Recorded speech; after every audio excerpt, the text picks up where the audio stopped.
Welcome to a new season of WTV. I'm Hilary Pettigrew. And I'm Jean-Marc Samson. We're back to bring you the latest stories about what's happening in HRM. Our team of journalists and TV production students have a great show lineup for you. That's right, Hilary. I don't know about you, but I was pretty excited when I heard HalCon was happening this weekend. Right? Anytime I see people dressed up as Harley Quinn, I lose it.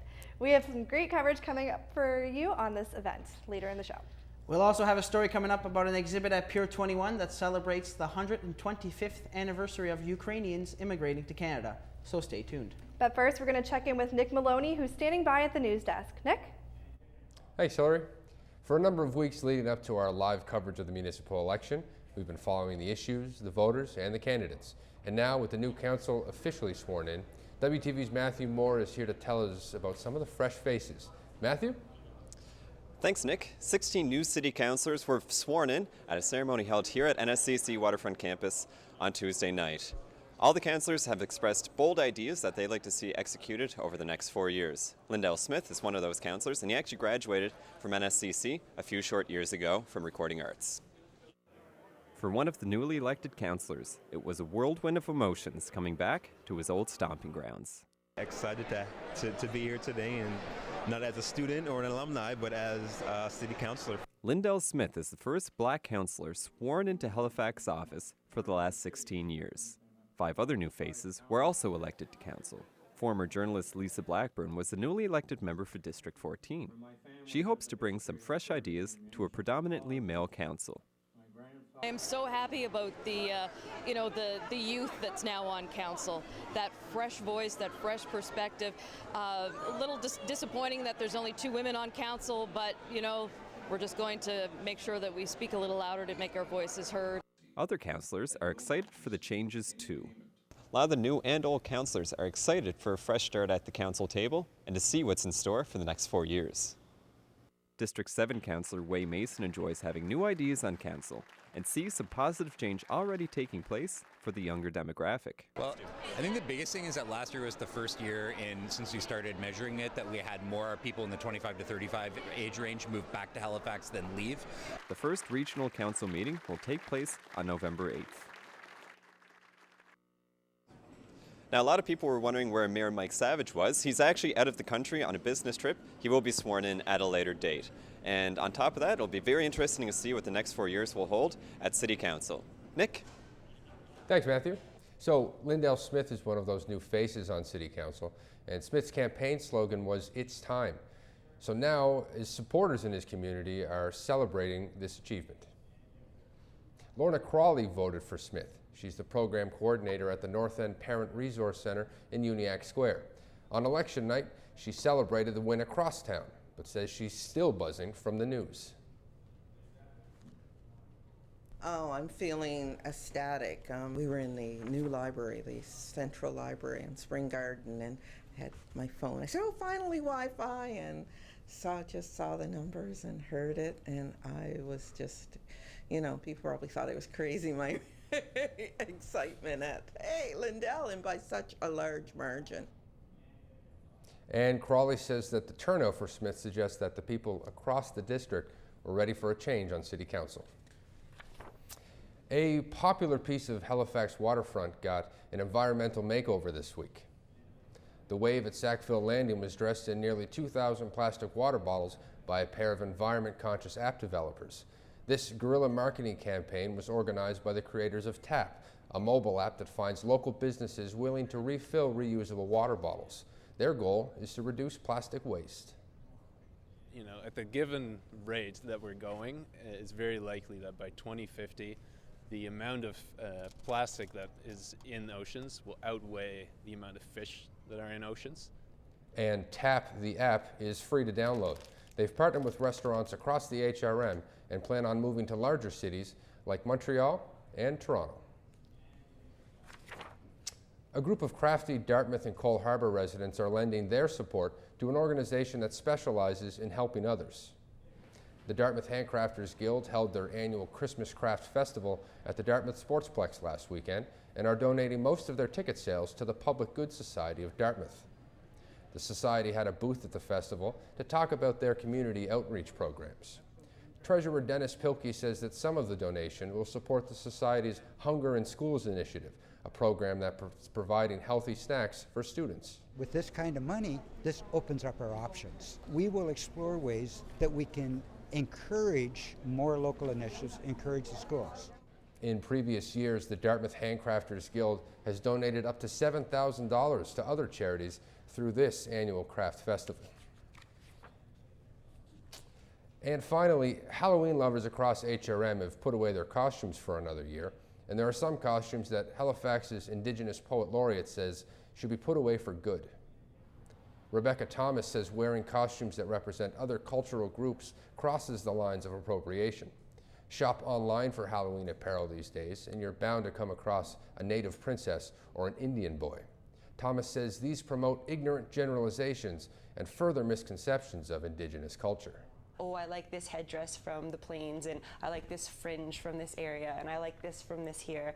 And then they kind of mush together this made-up image of what it means to be Indigenous. Thomas says what's worse is when Indigenous women are misrepresented and then sexualized by the same costumes. She says she hopes people stop wearing them altogether. Thank you. You're welcome. Thank you. And that's it for the news this week. Back to you, Hilary and Jean-Marc. Thanks, Nick. We'll take a short break, but here's what's coming up. We'll head down to the Halifax waterfront for a 4D experience that you won't soon forget. And also still ahead, we'll visit a Pier 21 exhibit that honors this country's first Ukrainian immigrants. We'll be right back.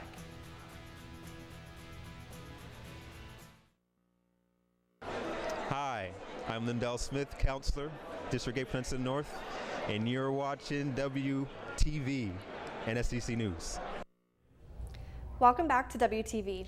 Teachers in Nova Scotia have voted overwhelmingly to strike. 96% support the job action.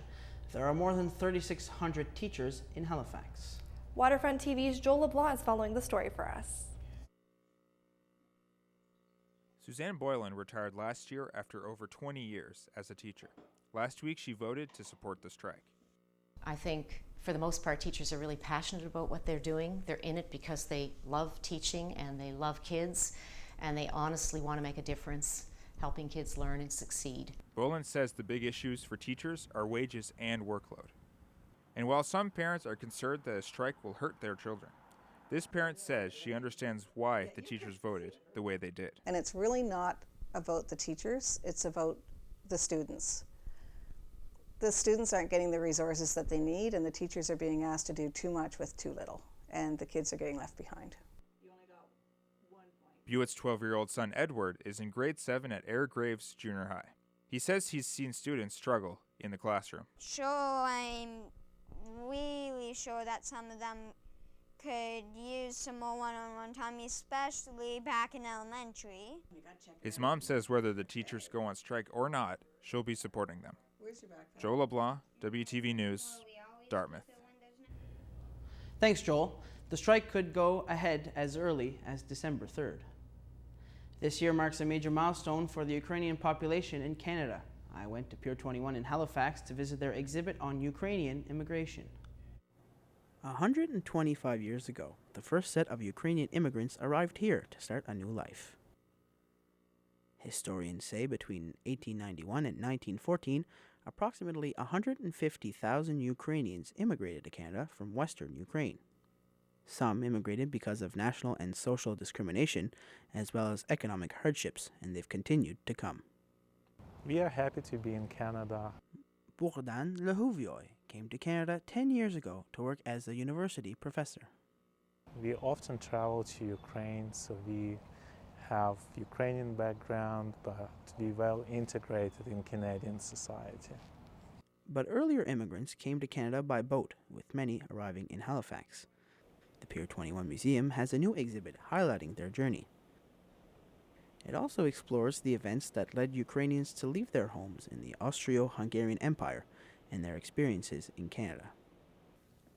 Father Roman Duzanowski is a priest from Sydney and comes to Halifax once a month to serve a Ukrainian Mass. So I was growing up Canadian-born, but yet Ukrainian in heart. His parents immigrated here after the Second World War. He says Canada was a safe haven for his family. My grandfather, who passed away many years ago, but he always said how blessed and happy and lucky he was for our family that Canada accepted them. And that's something that we don't acknowledge often enough. Approximately 80 people attended the opening ceremonies to start the event. Celebrations are being held throughout the country all year. Visitors in downtown Halifax will no longer see a big white dome on the waterfront. Callum Smith is standing by to tell us more. Callum? Thanks, Jean-Marc. Yes, a walk on the waterfront will look a bit different compared to last month. The Splash Dome closed their doors on their first season on Sunday. The dome was only up for a month after delays and learning about the gear as it was being set up. Hey there, I'd like 2 tickets to Splash, please. Oh, awesome. Okay, thank you. This looks great. It's the first immersive dome in Atlantic Canada. That means the image is brought to life all around you. The experience captures what life is like on the Bluenose 2 in 4D. This is a very moving and heroic in a story, this Bluenose saga. We know that Nova Scotians and others basically have no idea why the Bluenose is on the back of our Canadian dime. Diamond says the dome attracted both locals and tourists. This couple is visiting from Toronto. To be frank, we knew an embarrassingly small amount of details about the Bluenose and maritime culture in general, I think. So it's nice to see some passion with respect to that industry. The 20-minute video production is displayed throughout the full dome with footage from a 360-degree camera. Diamond says the idea came 5 years ago after seeing a similar dome in the States. Ever since, it's been about making things work and finding sponsors. Another part of the process was deciding where to put it. The place that has the most traffic, actually the most traffic of anywhere in Eastern Canada, is the Halifax waterfront in the summertime. Diamond says if all goes well, he hopes to bring the dome back next year with a second production for Canada's 150th birthday. Back to you guys. Thanks, Callum. After the break, we'll check in with WTV's Matthew Moore, who has the details on this year's HalCon. And make sure you stay tuned to see all the creative cosplays that took over Halifax. We'll be right back.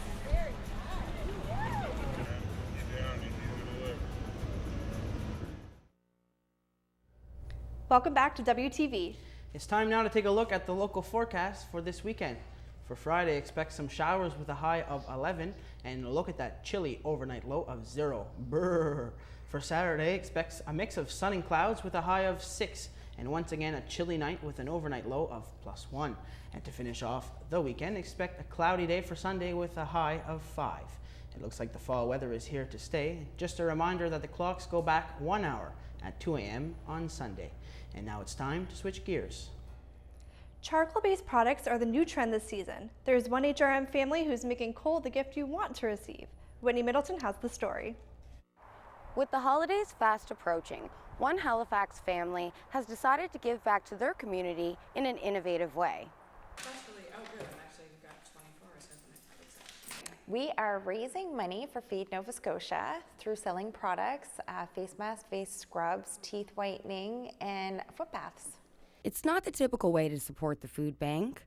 Jocelyn Hilchey and her family are making and selling natural products made with charcoal to help the organization. It's just the feeling you get knowing that you're making a difference in how you're affecting other people's lives who are less fortunate and how you're impacting them day by day. So it's just a good feeling to have.